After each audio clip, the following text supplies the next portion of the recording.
Hello and welcome. My name is Noah Deer. Today we are doing Lesson 9 of the Math 254 Vector Calculus sequence at Portland Community College. Lesson of the day is Tangent Planes and Linear Approximations. We are going to look at finding the tangent plane to a surface. So we've been talking about functions and two variables. So we have a surface and we want to be able to come up with a plane that just touches the surface. So just like tangent lines in 2 dimensions, but now planes in 3 dimensions. We're going to then look at linear approximations, which are essentially just the tangent planes with just talking about it a little bit different language. Differentials, which are the approximate change in x, approximate change in y, approximate change in z, and how to look at those and how to calculate them.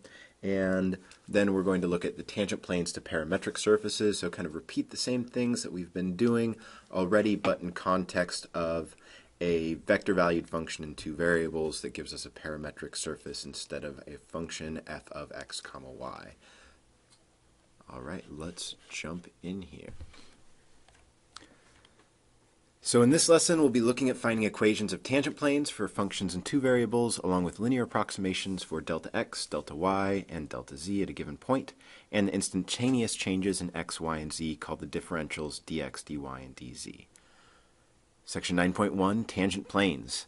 So to begin, we're going to note that the equation of a plane is given by ax plus by equals cz equals d, where the vector n equals a comma b comma c is a normal vector for the plane, and d is found by taking a point p equals x naught, y naught, z naught on the plane and plugging it in after having found a, b, and c. At that point, we're then able to solve for d. Note this is the standard form for the equation of a plane.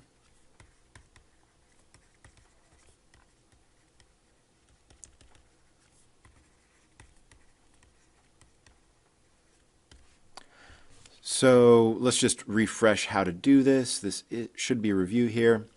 Example 9.1.1, suppose p equals 1, 2, negative 2 is a point on a plane with normal vector n equals negative 3, 5, 2. Determine the equation for the plane.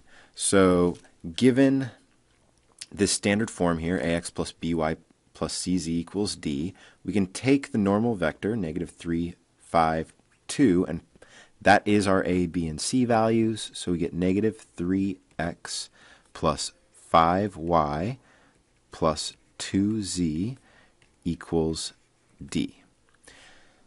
So this is the equation of our plane, except for we don't know d yet. So in order to find d, we're going to take the point right here, and we are going to plug it in to our equation to get negative 3 times 1 plus 5 times 2 plus 2 times negative 2 equals d. Go ahead and simplify this down. Negative 3 plus 10 is 7, minus 4 is 3. So d equals 3, and the equation of my plane is negative 3x plus 5y plus 2z equals 3. That's it. That's all we have to do to find the equation of a plane. We'll take a real quick look at what this looks like in GeoGebra here.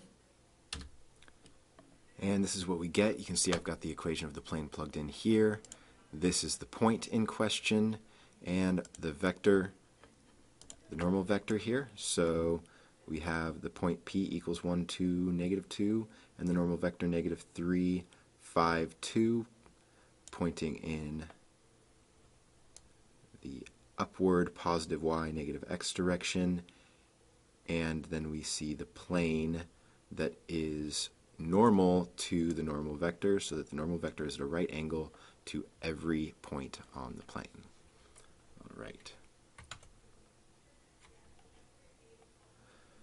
Okay, so we want to find equation of planes, though, not given a point and a normal vector. We want to be able to find the equation of a plane to a surface, or that is tangent to a surface at a given point on the surface. So suppose now that we have a function z equals f comma y, and we're looking for the equation of the tangent plane at a point x naught, y naught, where the function is differentiable. To find the equation of this plane, we need a point on the plane and its normal vector. Right? So we, just like we did a second ago, we need a point on the plane and its normal vector. So suppose we want the point P equals x naught, y naught, z naught, where z naught equals f of x naught, y naught. Then the normal vector will be acquired by taking the cross product of the tangent vectors at the point in the x and y directions respectively. So we'll see that moving forward here. So essentially here's a surface, and we're looking at this point. We want the tangent in the x direction. We want to know what is this. And we want to know what's the tangent in the y direction.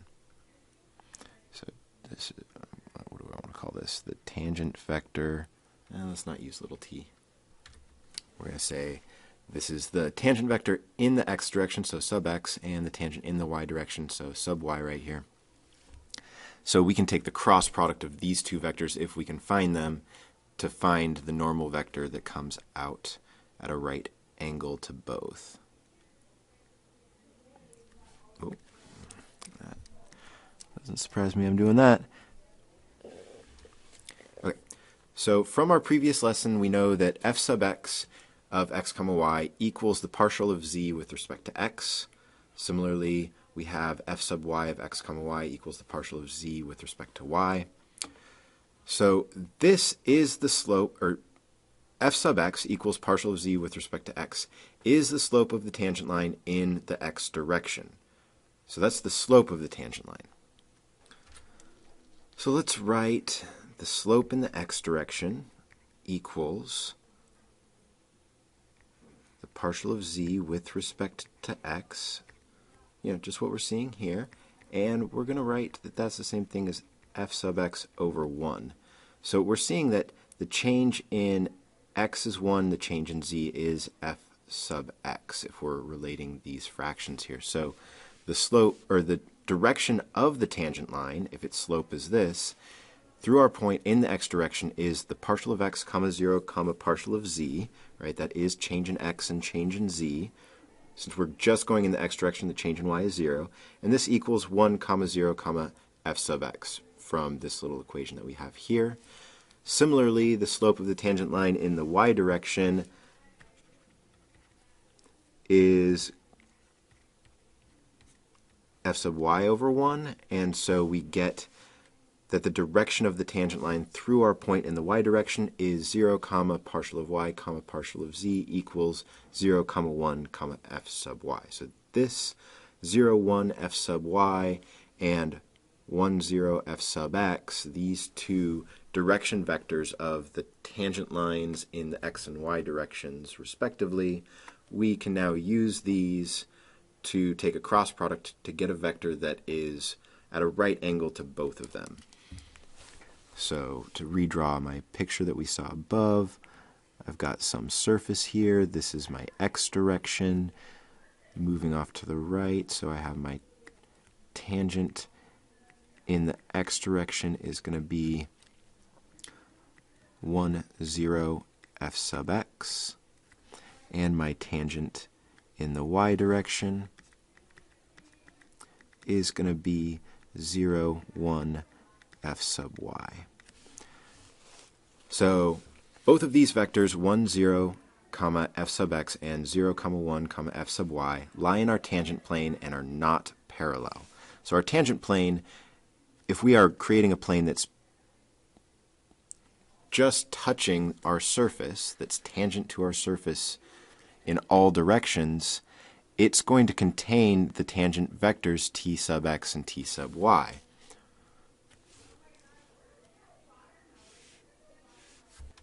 So we can take the cross product of these two vectors, and this will give us the normal vector, which is perpendicular to both, and therefore perpendicular to our plane. So n, the vector n, equals the cross product of 1 comma 0 comma f sub x crossed with 0 comma 1 comma f sub y, which equals the vector negative f sub x comma negative f sub y comma 1.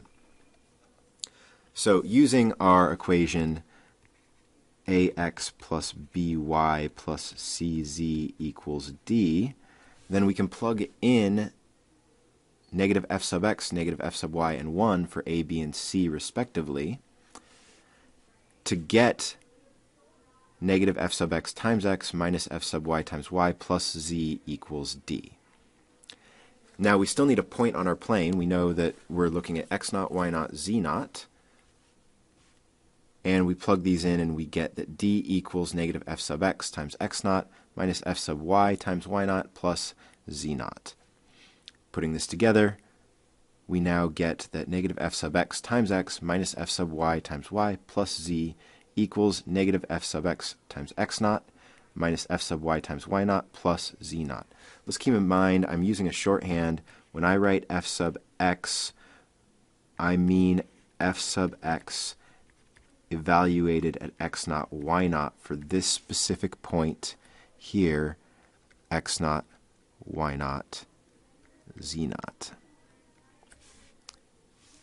And f of x naught, y naught equals our z naught. So I add that in on this next line. Putting this together, we get negative f sub x times x minus f sub y times y plus z equals negative f sub x times x naught minus f sub y times y naught plus z naught, which can be arranged by solving for z to get z equals f sub x of x naught, y naught, so being more explicit here, times x minus x naught plus f sub y of x naught, y naught times y minus y naught plus z naught as the equation of our tangent plane. So let's take a look at what we're getting here in the following graph. So pulling up that graph in GeoGebra, we see a surface given by the green hill. In the background, we have a purple tangent plane to that surface at this bright green point P equals A, comma B, comma F of A, comma B. So I've created sliders here so I can actually move this point around on this surface if you want to play with this yourself. So we see here these blue vectors are the tangent vectors in the x and y directions. So here if we go from the top view, we can see that this blue vector that points in the x direction is my tangent vector in the x direction. And this blue vector that points parallel to the green y-axis is the tangent vector in the x direction. When we take the cross product of these two vectors, we get the purple vector n. And so we can use that normal vector to find the equation of this plane. Kind of fun. I can take this and slide. A is the x value that we're looking at, and b is the y value of the point that we're looking at. So that is what we're getting here. There we go.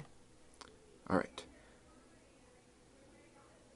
So Theorem 9.1.1, the equation of the tangent plane to a function f at x naught, y naught is the tangent sub x naught, y naught, meaning the tangent at that point, x naught, y naught, of x comma y equals f sub x of x naught, y naught times x minus x naught plus f sub y of x naught, y naught times y minus y naught plus f of x naught, y naught.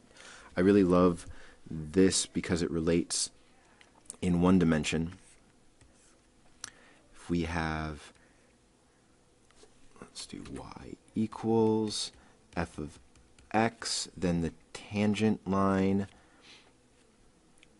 to where f of x naught, this is a function in x, this equals f prime of x naught, that's the slope at our point, times x minus x naught plus f of x naught. So this is simpler than our two-dimensional version because we just have the derivative in a single direction. This is also my first order Taylor approximation to the function. So the first order being the linear approximation to the function. So all of this is kind of coming together. We're actually going to change this name. We like using t for the unit tangent vector and for a couple of other things. So I'm not going to use that here moving forward, but using it to kind of relate how we had the tangent line described in single variable calculus. All right, let's do some examples and get our hands dirty with this. So we have example 9.1.2, find the tangent plane for the paraboloid f of x comma y equals 3 minus x squared minus 3y squared at the point when x comma y equals 2 comma 1 in both standard form, ax plus by plus cz equals d, and linearized form, t sub x naught y naught of x comma y equals f sub x of x naught y naught times x minus x naught plus f sub y of x naught y naught times y minus y naught plus f of x naught y naught. Just restating it here so that we can see it and not have to scroll up in order to use this for our problem here. So in order to do this, we need, I'm actually going to copy down one other thing. It's nice to see the form right here. This is my standard form.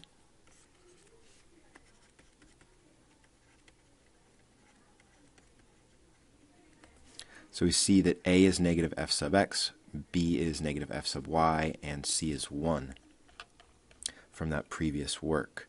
So negative f sub x times x minus f sub y times y plus z equals d.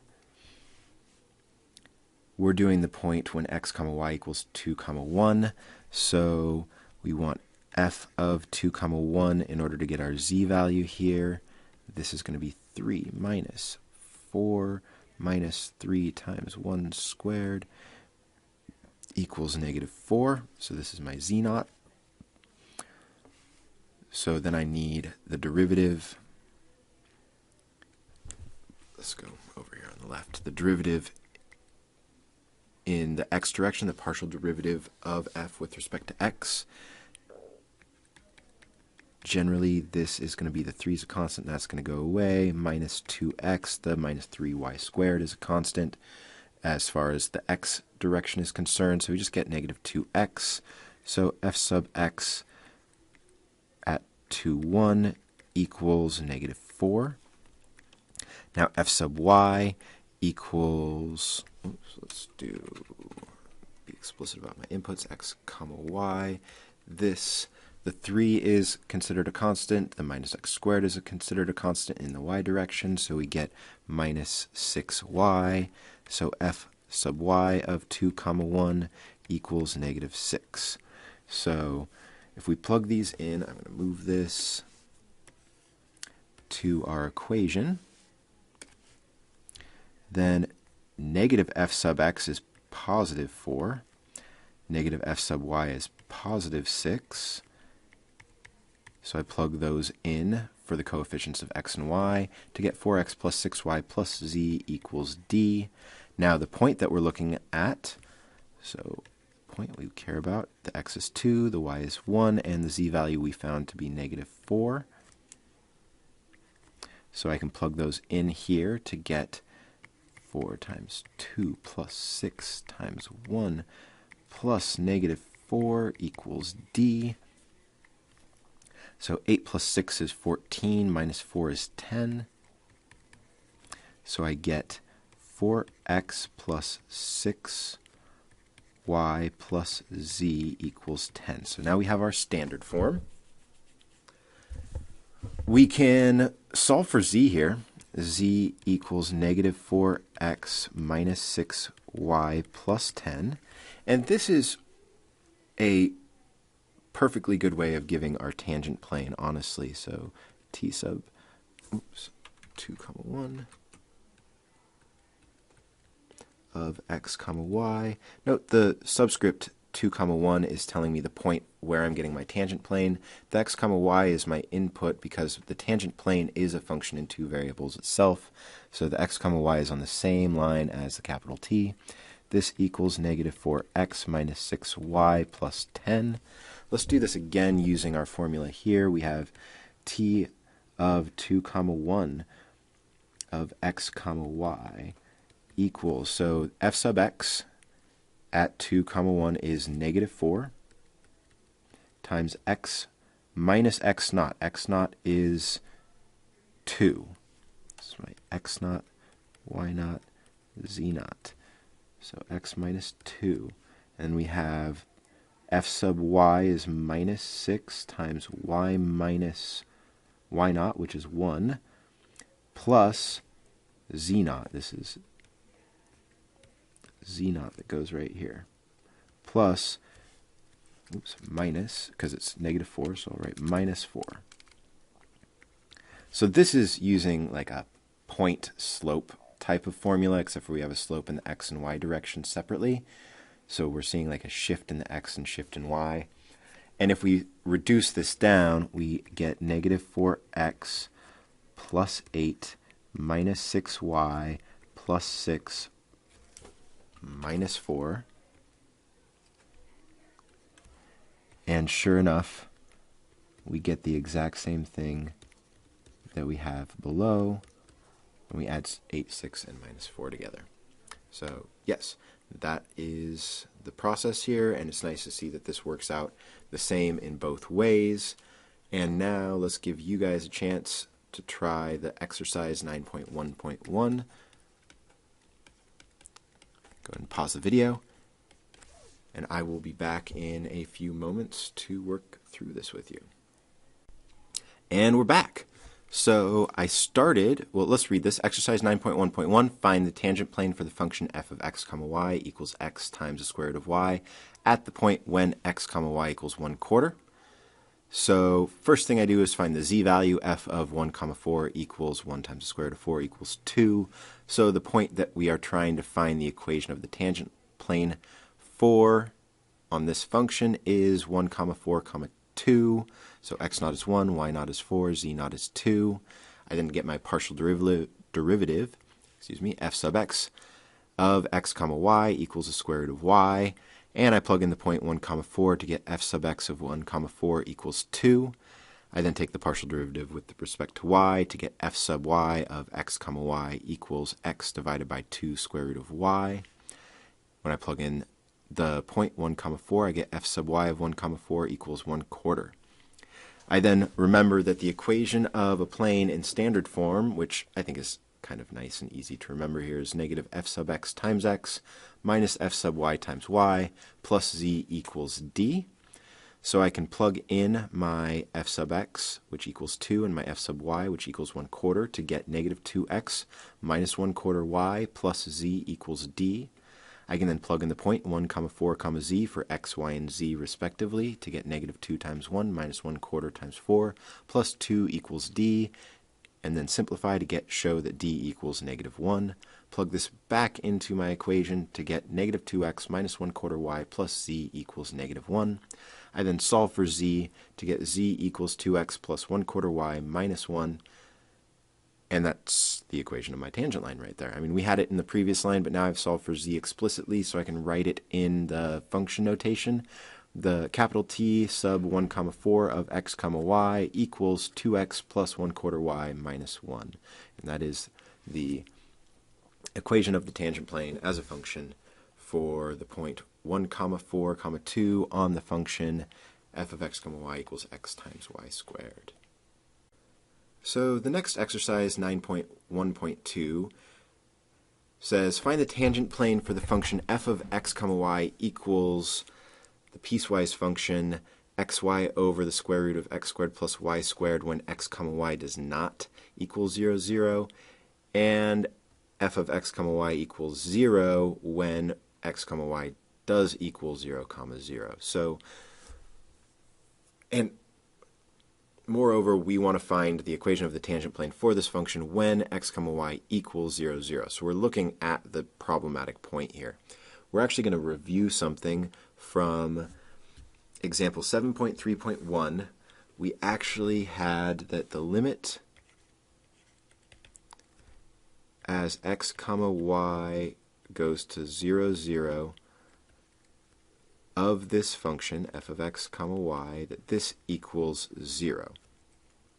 So when we plug in this 0 value right here, we make this function continuous at the origin. So it looks like we may be able to actually take a derivative for this at the origin, which is what we would need to be able to do. So we can start by saying what's our f sub x and what's our f sub y, and then let's just do that. So this is an exercise, but I'm just going to do it as an example because there's a lot going on here. This is definitely a step above what we were just doing. So if I take the derivative with, you're welcome to pause this and work on it on your own if you'd like, but I'm just going to talk straight through it right away. So f sub x, this is going to equal low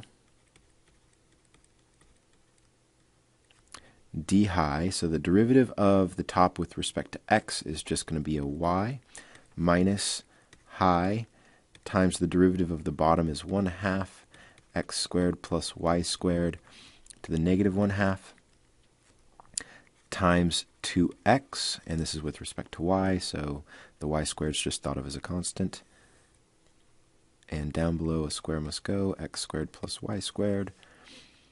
And this does simplify down to y cubed over x squared plus y squared to the 3/2. And I do that by multiplying the top and bottom by the square root.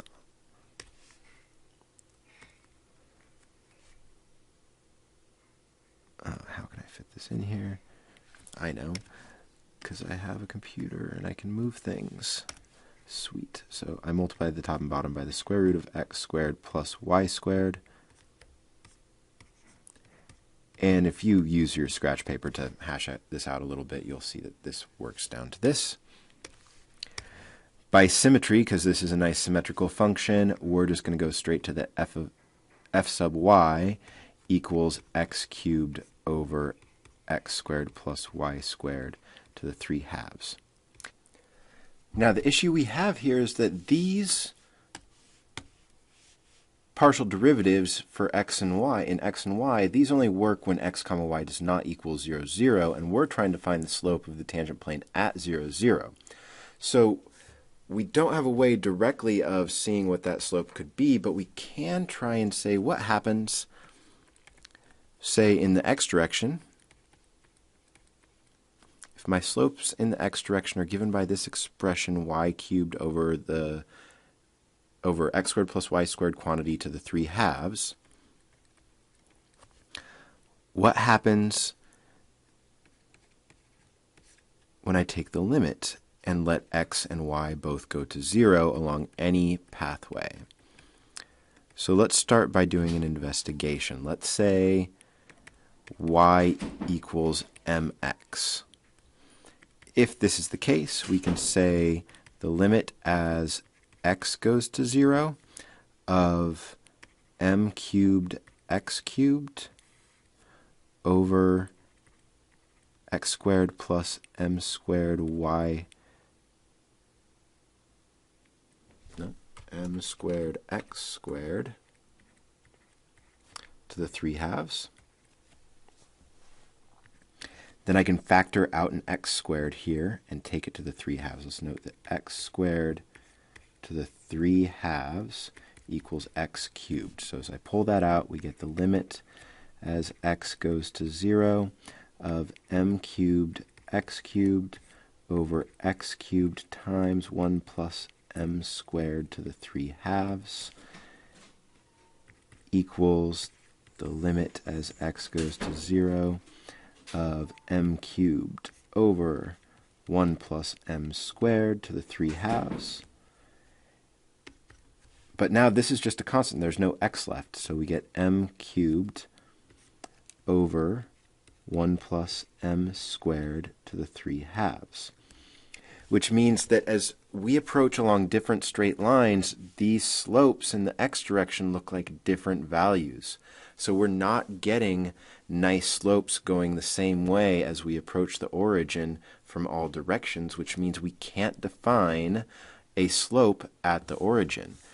So therefore, f prime of x at the origin is undefined. I'm sorry, not f prime sub x, but just f sub x of 0, 0.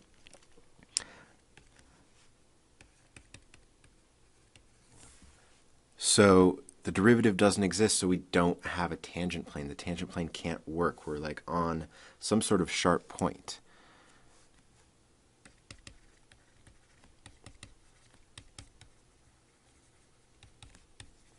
I don't have a link for it here,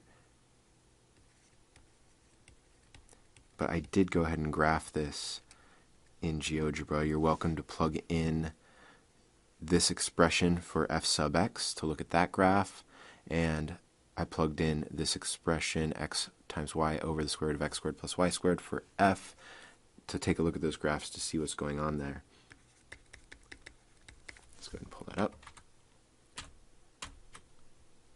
So this is the original function, and we see what's happening is this is like if I have a piece of paper and I pinch it at a point right here, then I can't have a tangent plane because of the sharpness at this point. We can't say what the slope is right here. If we look at my g function is the derivative of the function in the x with respect to x, so the partial derivative with respect to x. And so we get different, as we come at the origin from different paths, we see that the z value could be anything between -1 and +1, right? Or the slope value could be anything between -1 and +1 depending on the direction that we're coming from.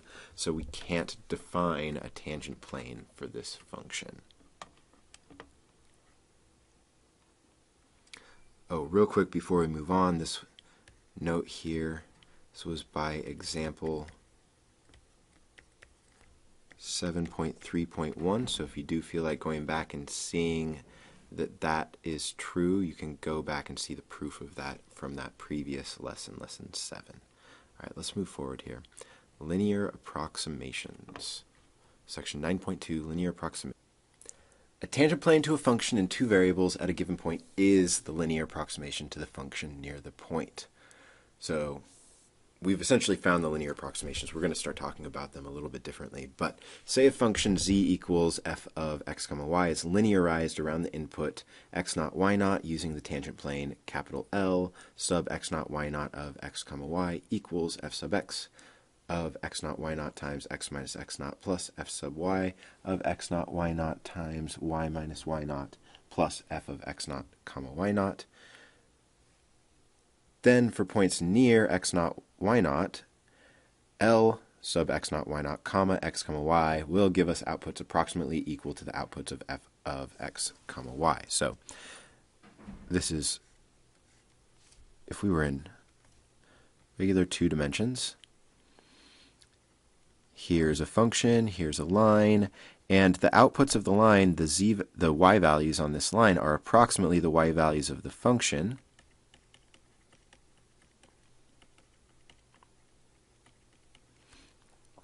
As long as we're close to this point, we can see as the farther we get from this point, the worse this linear approximation is. This same thing happens for surfaces in 2 dimensions. If I have a plane,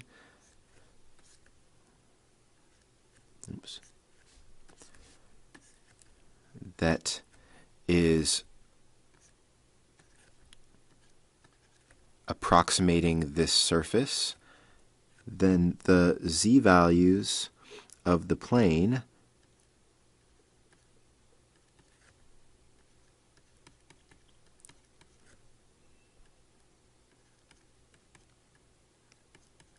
are approximately the z values of the surface itself, as long as we stay close to the point here.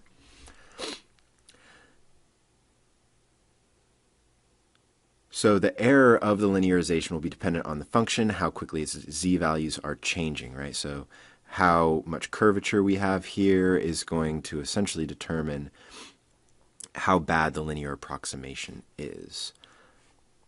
So say we move by delta x comma delta y from our initial point x naught y naught, which has the z value z equals f of x naught y naught. Then our new z value is z1 equals f of x naught plus delta x comma y naught plus delta y. Then the change in z, delta z, equals z1 minus z naught. This equals f of x naught plus delta x comma y naught plus delta y minus f of x naught y naught. Okay, so just plugging the things in there. And this is actually on the function. So here, I'm going to do a side view. So here we have our function, some surface, and if we move, so say here we have x naught, and if we move some delta x, to here, then this is z0, and this is z1, and the difference between these two is my delta z. So that's all we're doing, but we're doing it where we're also moving in y as well. So we can say, okay, we have our y direction, and we have a change in y also, and it all comes together. So if we use the linearization, we get, so instead of now actually using the surface, if we use the tangent plane, our linearization, we get z1 is approximately f sub x of x0, y0 times, we plug in x0 plus delta x in for x, and then subtract x0, plus f sub y of x0, y0 times y0 plus delta y minus y0, plus z0, and this simplifies down to f sub x of x0, y0 times delta x plus f sub y of x0, y0 times delta y plus z0.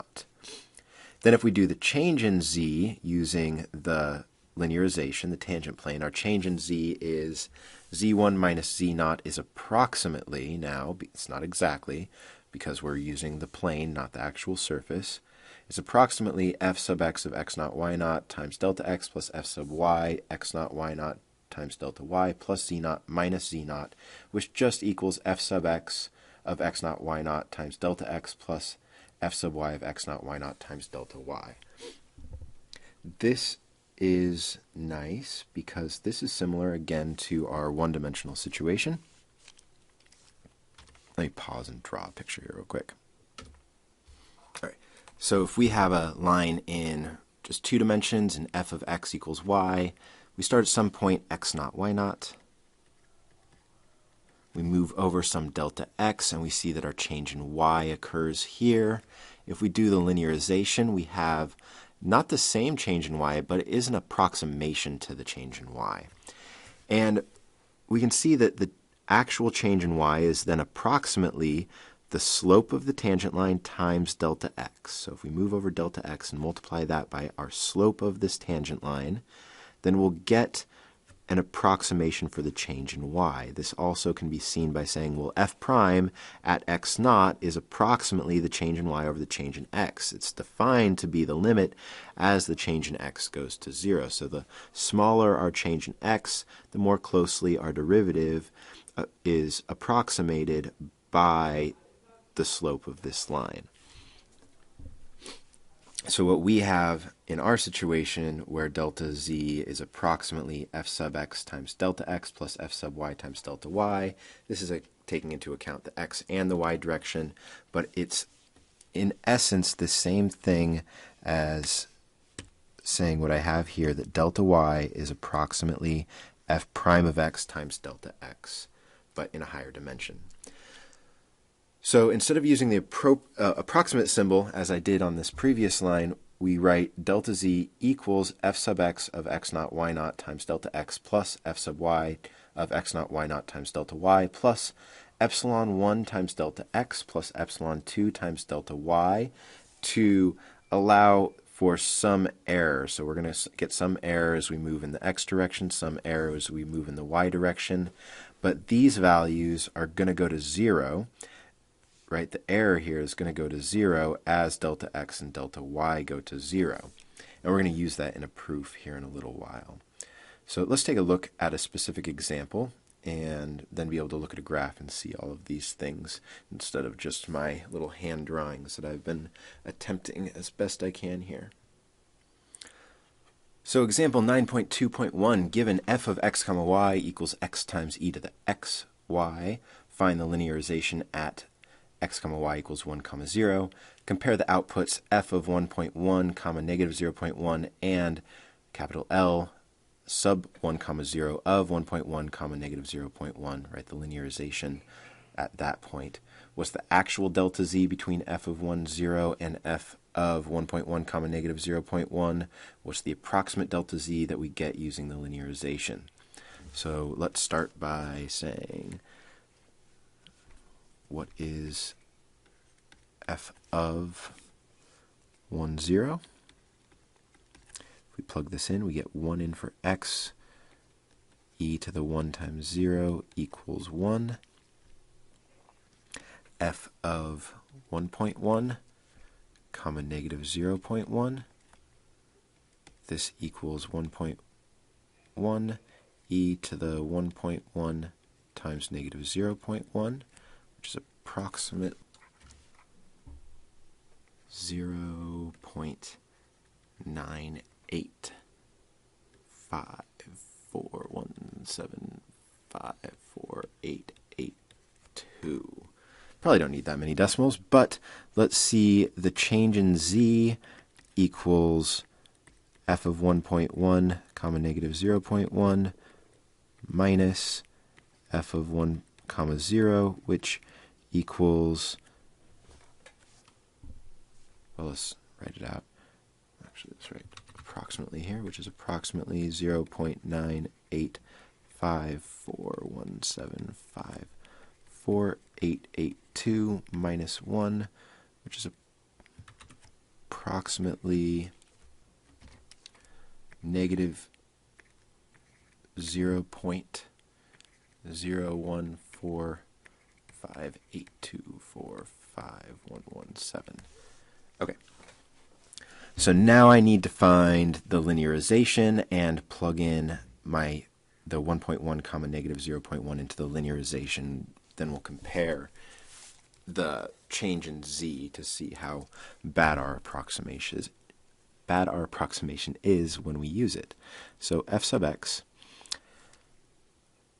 of x comma y is, okay, so we've got to use a product rule here, derivative of the first times the second plus the first times the derivative of the second, and we do chain rule, derivative of xy with respect to x is y,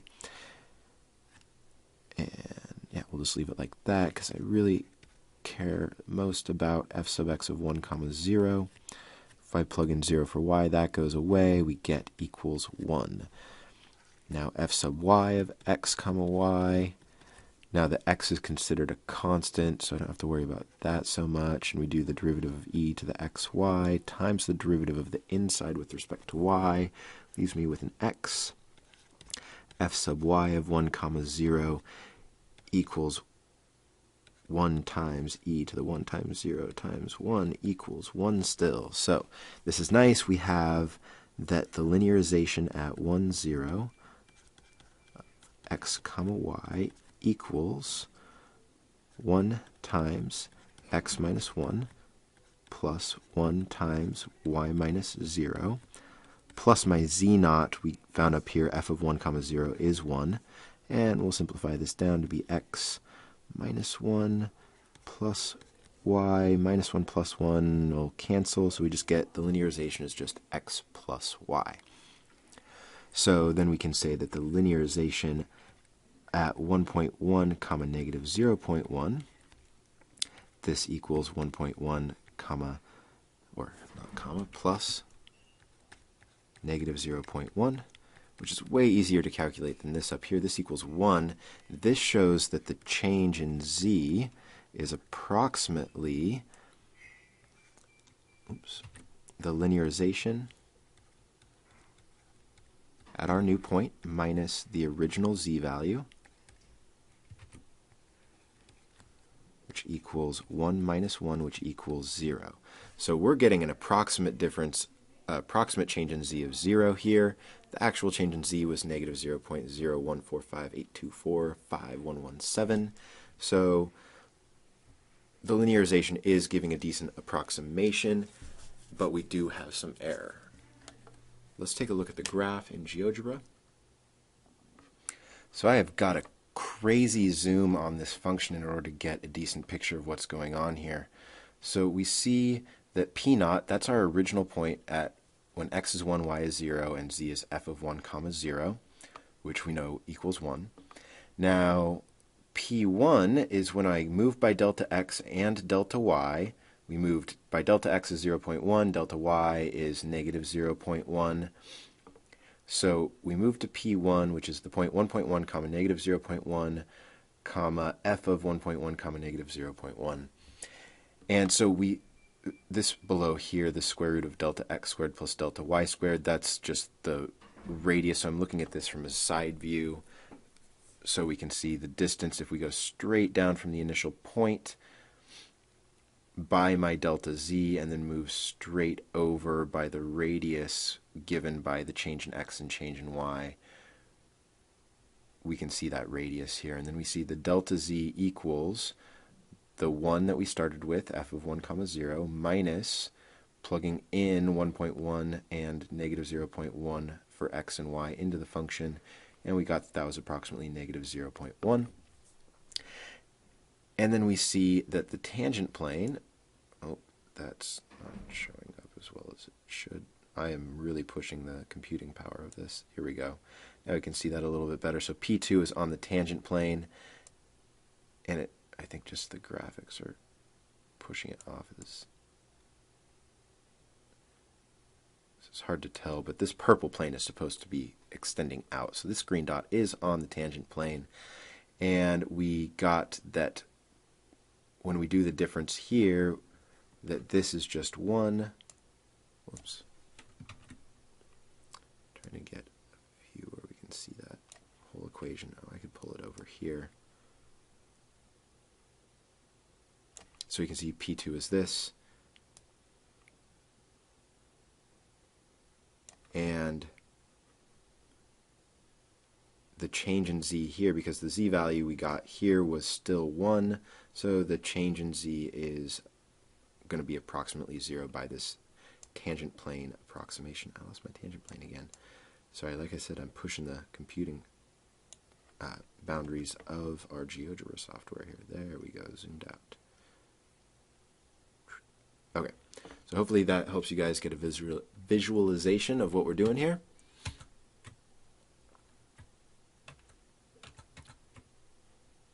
And with that, let's move on to doing some stuff numerically and seeing how we can actually use this numerically when I don't have a explicit function given, but instead just have some data that we want to be able to use. So what I've written out here, while the true power of linearization becomes most apparent when you get into math classes that combine linear algebra with dynamical systems, we can look at the important application of it for when we only have a set of data for a function as opposed to an explicitly defined symbolic function. So we're given different, say, coordinates, and then we have different elevations given for those coordinates, and then we assume that there's just like straight lines connecting these points and straight planes connecting these points as not what's really happening, but just a best guess is what's happening between the points. So in example 9.2.2, suppose z equals f of x comma y is defined via the following table. In the x column here, we have x is 8, 10, 12, 14, and 16.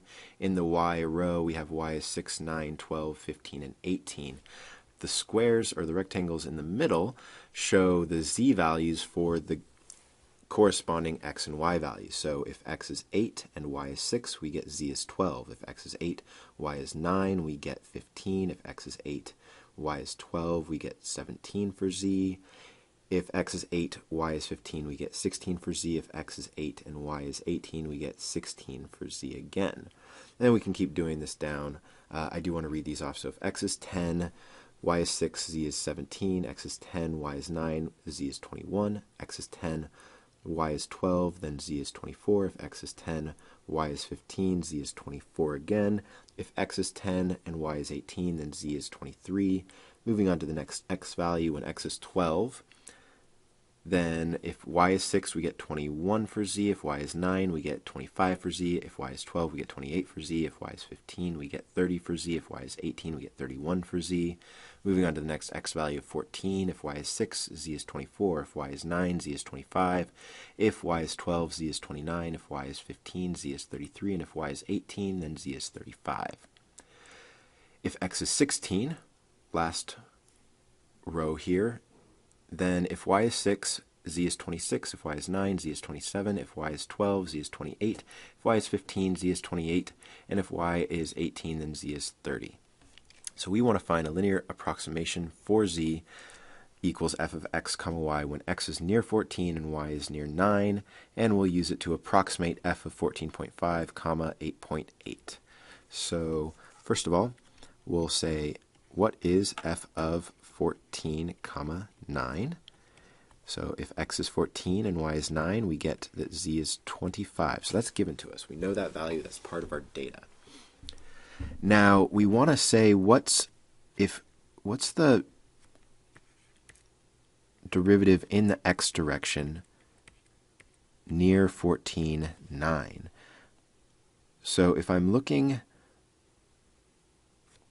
near this point in the x direction, we're saying y is staying constant at 9, and x is changing. So we have the z outputs are, well, the change in z from 12 to 14. Let me back up for half a second. Okay, so we're not gonna worry about stuff that's far away from when x is 14. We only want to care about the stuff that's close to it, because if we're way away from when x is 14, then the slopes could be totally different. We're not going to be as concerned with those. What we want to do is we want to look at the average slope. I'm going to change this to an approximation symbol. So f sub x of 14 comma 9 is approximately the slope between when x is 12 and x is 14 is the change in z is 0 over the change in x is 2. Now we also want to look at the difference in the z values when x goes from 14 to 16. So we have the change in z is 2 and the change in x is 2. And we add these changes in z together and then divide by 2 to take their average. So this is going to give me 1/2. So over from 12 to 16, it seems like on average, the slope looks like about 1/2 in the x direction when y is 9. And I can also think about the total difference here. This isn't quite the same because it's not taking into account the middle point, but the total difference is 2 for the z values. The total change in x is 4. So in this case, because we had a slope of 0 here, this all works out nicely to where 2 over 4 equals 1/2. Let's also look at what the slope in the y direction is at this point, at least an approximation to it. So we're going to take now we're going to keep x fixed at 14, but let y vary from 6 to 9 to 12. So what we get is, from 6 to 9, we get a slope of, the change in z is 1, the change in y is 3. So we get a slope, an average slope from 6 to 9 in the y direction of 1/3. And then we get a slope from 9 to 12 of, the z goes up by 4 now, and the change in y is still 3. And so we average these two slopes together to get 5/3 divided by 2 is 5/6. And again, we see the total change in y is 5, the total change in z is 5, and the change in y is 6. The total change in y is 6. So that works out here as well. And thus we can say that our linearization, our linear approximation at the point 14, 9, will, if we use these approximations for the change in x and the change in y, then we get 1/2 times x minus 14 plus 5/6 times y minus 9 plus 25 is my original z value, right? So we're using that again. L equals f sub x times x minus x naught plus f sub y times y minus y naught plus z naught. And we could simplify this down a little bit. This is 1/2 x plus 5/6y. We're going to get -7. I've got -7, and then I've got -9 divided by 6 is -3/2 times 5 is -15/2 plus 25. The common fraction, -14 minus 15 plus 50 all over 2 equals 21 over 2. Right, that's almost 30, 29, yeah, 21. Okay, so here's my linearization, and we want to use this to approximate. Let's scroll up here. What is f of 14.5 comma 8.8? So this is then approximately, just take these and plug it into our linearization, 1/2 times 14.5 plus 5/6 times 8.8 plus 21 over 2, and this equals, well, this is approximately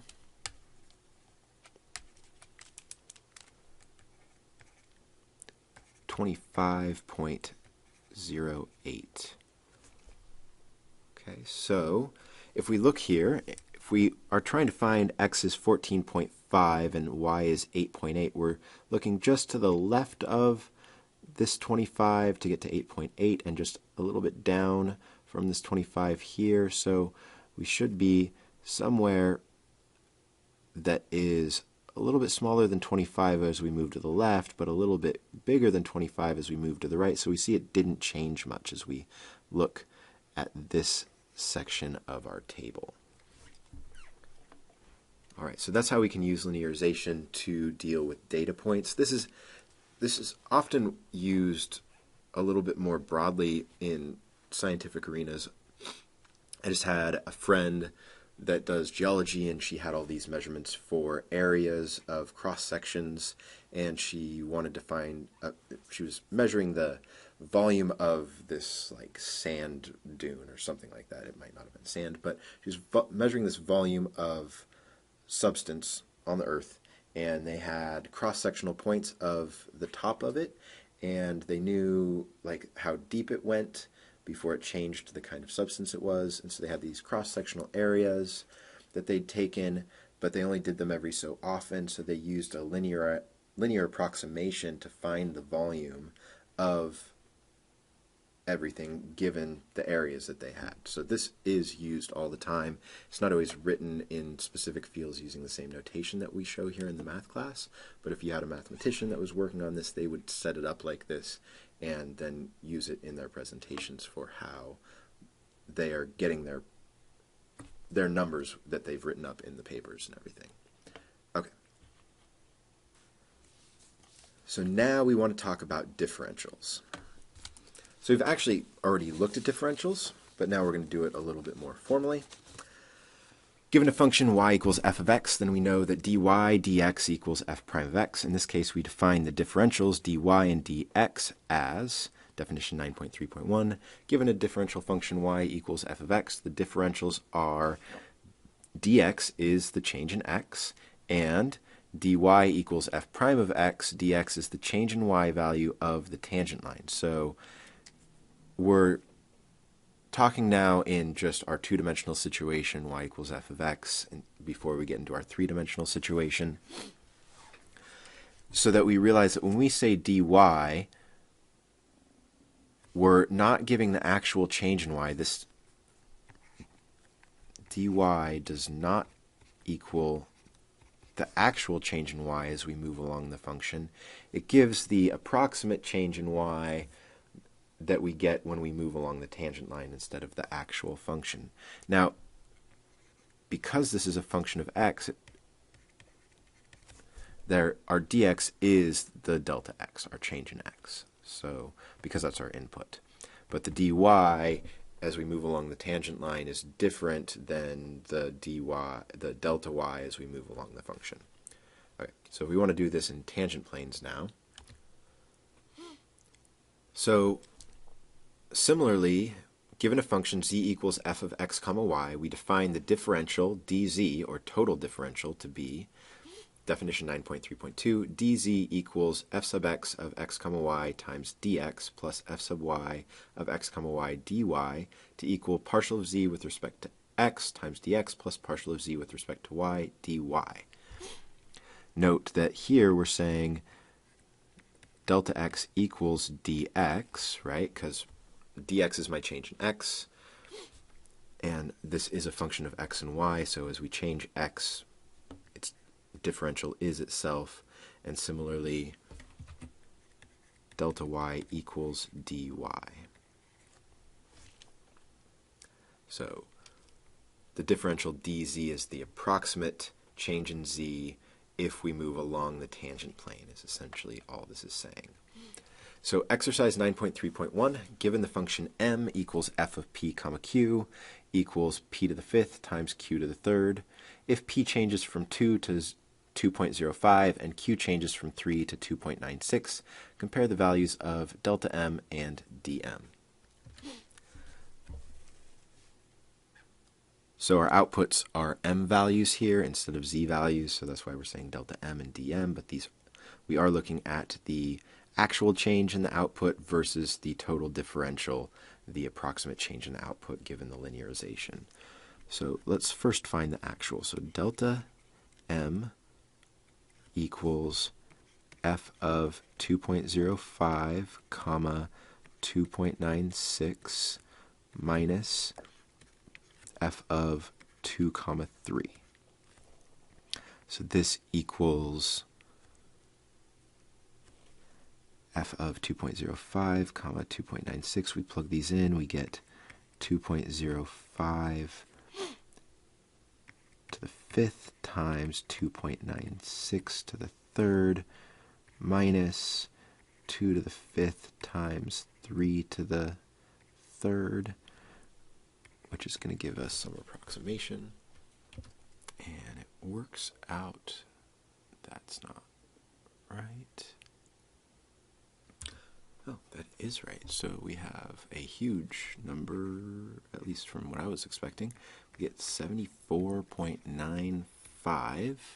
We'll leave it at that. There are some more decimals here.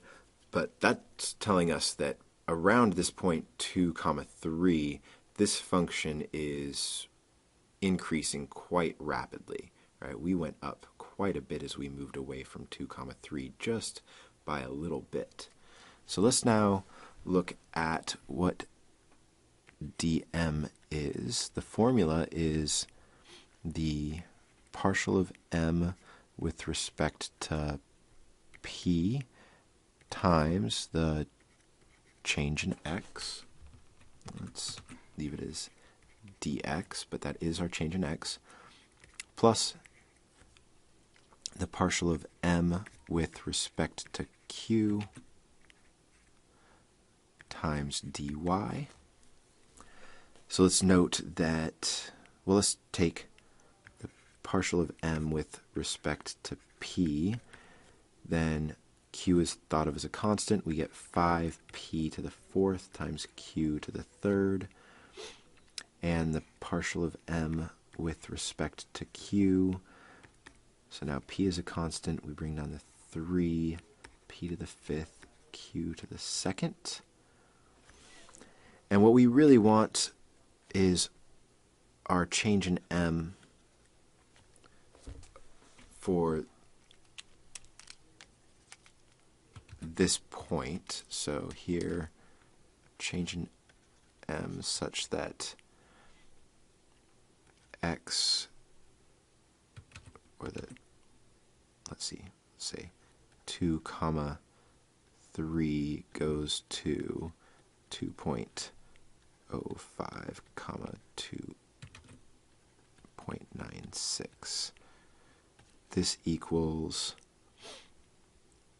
the partial, actually let's use the f notation, f sub p of 2 comma 3 times the change in x is 0.5, or no, 0.05, plus f sub q of 2 comma 3 times the change in y is negative 0.04. So our partial of m with respect to p, if we plug in 2 and 3 here, we get 5 times 2 to the fourth times 3 to the third times 0.05 plus if we plug 2 comma 3 into partial of m with respect to q, we get 3 times 2 to the 5th times 3 squared times negative 0.04. And I can plug this into a calculator now. And when I do so, I get 73.44. That's actually an equals here.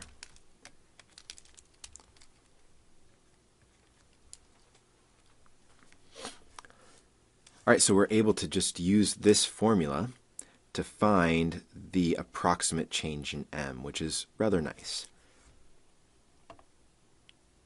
Let's go ahead and look at the following example, 9.3.1. I just realized that I was supposed to give that to you as an exercise. Sorry about that. I got excited.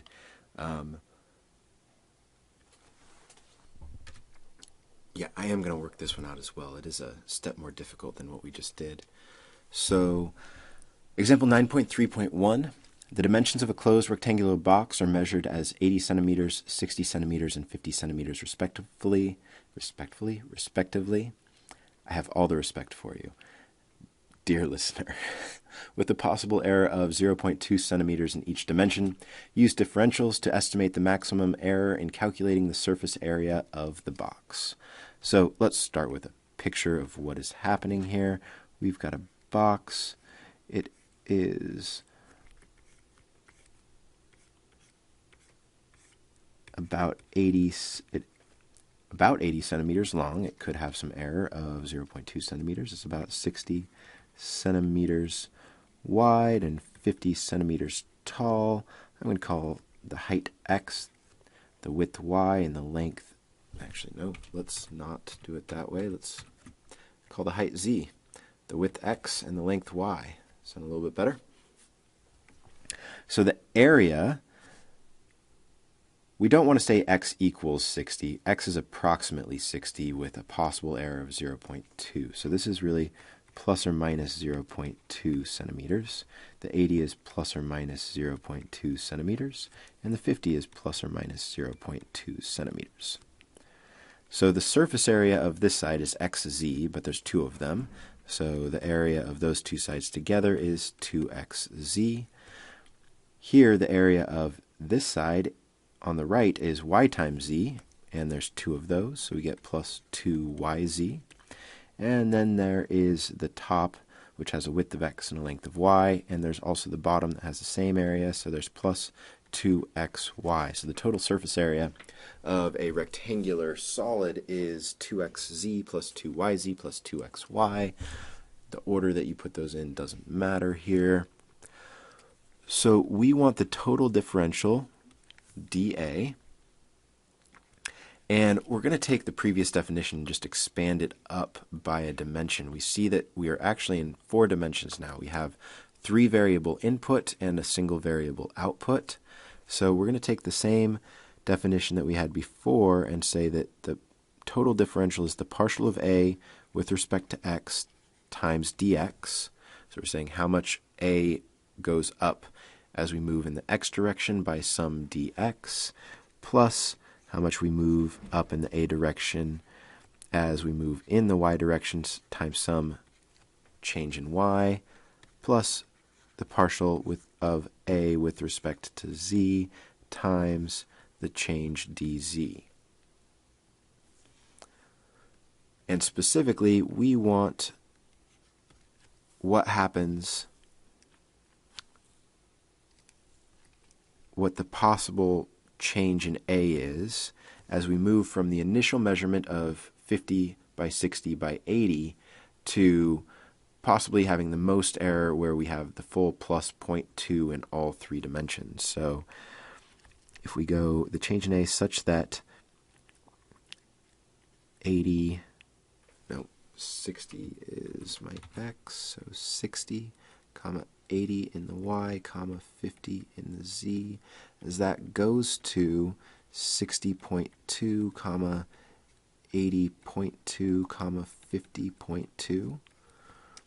So this is going to equal, let's stop and work this out, because we need the change in A with respect to x at our specific point 60, 80, 50. Let's start by finding these partial derivatives. So the partial of a with respect to x, this equals 2z plus 2y. The partial of a with respect to y is going to equal 2z plus 2x, and the partial of a with respect to z is going to equal 2x plus 2y. Now specifically, we want the partial of a with respect to x at the point 60, 80, 50. And when we plug in the z and the y into what we have here, 2z plus 2y, we get 160, 260. The partial of a with respect to y at this point, well, we plug in the x and the z here, we get 120 plus 100 is 220. And when we look at the partial of a with respect to y, z now, at our point,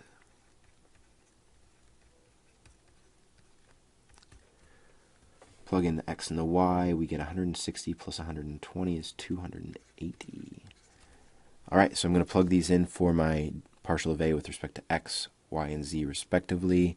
And so we have 260 times, now my dx, my dy, and my dz are all 0.2. Because that's how much we're changing. We're saying that we're doing the maximum error in each direction to see how bad our total error in the area could possibly be. So the change in a with respect to y at this point is 220 times 0.2 plus partial of a with respect to z at this point is 280 times 0.2. And let's plug this in the calculator. And when we do that, we get an exact value of 152. All right. So this is not going to be the actual maximum error, but this is a really good approximation to what our maximum area could be. We could find the actual maximum error by plugging in the 60.2, 80.2, and 50.2 into my initial expression for the area, and then subtracting what we get when we do the measurement at x is 60, y is 80, and z is 50. But this is a nice way of getting an approximation to that. And this is something, if you're taking 200 level physics, then if you have an instructor that really wants to bring some of the calculus into your class, they will go through these kinds of calculations and show you how this is used when you are dealing with certain data where you don't have specific formulas that you can always use and still be able to come up with how bad your error may be with the specific problem that you're looking at. All right. Last page, last topic, section 9.4, tangent planes to parametric surfaces. Suppose we have a parametric surface.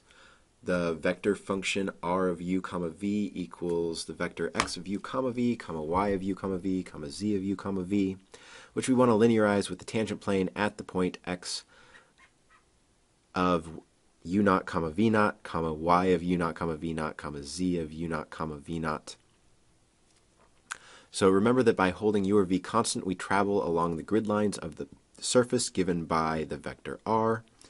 Thus, if we take partial derivatives of the vector r with respect to u and v, we will get tangent vectors in the u and v directions respectively. That making sense here? So we've got some... Come on, pen. It's going to load in like 2 seconds. Be like, you took too long. Yep. All right, got it working. What was I saying? Okay, so we have some parametric surface. And we've got these grid lines that we get by holding either u or v constant. And so say this is in, say this is v is held constant, so we're moving in the u direction.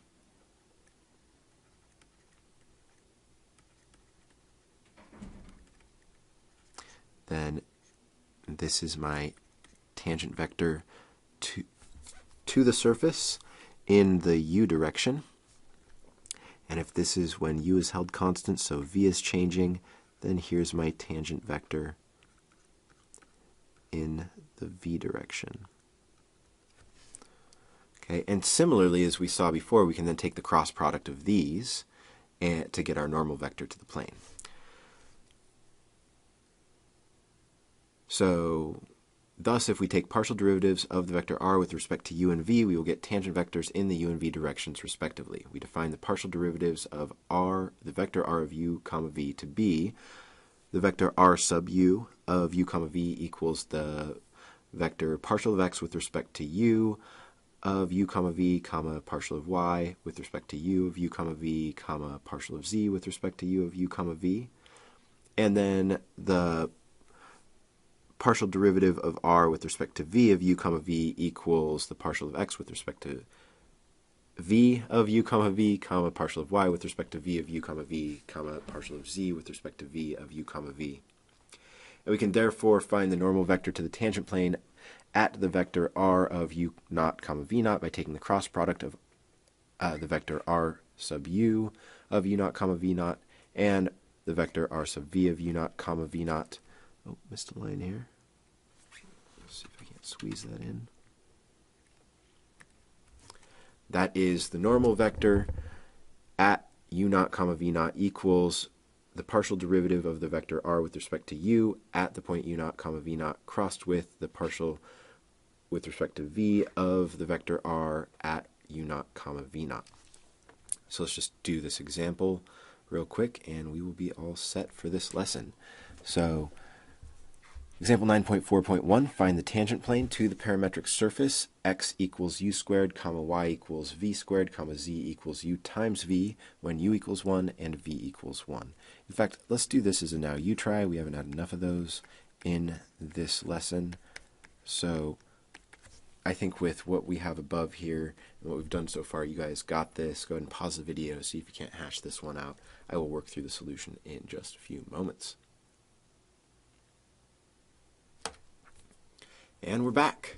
So I am rewriting my parametric equations as a vector function. So the vector r of u comma v equals the vector u squared comma v squared comma u times v.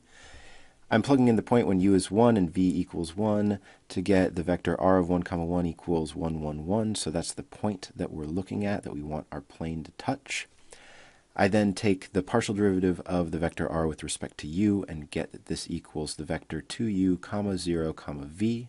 When I plug in the u is 1 and v is 1, then I get the vector r sub u of 1, 1 comma 1 equals the vector 2 comma 0 comma 1. When I take the partial derivative of r with respect to v, I get the vector 0 comma 2v comma u. And when I plug in u is 1 and v is 1 into this, I get the vector r sub v of 1 comma 1 equals the vector 0 comma 2 comma 1. So we see that if we move in the u direction, our tangent line has the direction 2 comma 0 comma 1, and if we move in the v direction along the v grid line from this point, the tangent line has the vector 0 comma 2 comma 1. So we cross these to get our normal vector. So the vector n equals the cross product of the vector r sub u crossed with the vector r sub v, both at 1 comma 1. So this equals the vector 2 comma 0 comma 1 crossed with the vector 0 comma 2 comma 1, which equals negative 2 comma 4. And I'm going to use the vector n sub 2 equals 1 comma negative 2. I just scaled this down by negative 2 to have some smaller numbers here. I plug these in. I'm using now ax plus by plus cz equals d, where a, b, and c are the normal vector. So I plug these in to get x plus y minus 2z equals d. The point we have here is the point 1 comma 1 comma 1. We plug these in for x, y, and z respectively to get 1 plus 1 minus 2 times 1 equals d, so d equals 0. Thus we get the equation x plus y minus 2z equals 0. This is the standard equation for our tangent plane. I solve for z and get z equals 1/2 x plus 1/2 y. So that's my linearization. L of x comma y equals 1/2 x plus 1/2 y. Let's go ahead and take a look at the graph in GeoGebra. Here we go. So here we can see the tangent plane. Here's my point 1, 1, 1. The red plane is the tangent plane. If we kind of zoom out here, we can see that our parametric surface is a cone, right? Just half the cone with edges along the x and y directions. And so our point, why am I there? We go, is on this surface. We see that the surface is flat when we, oh, what happened? I moved something. There we go. Seems a bit better. Okay. So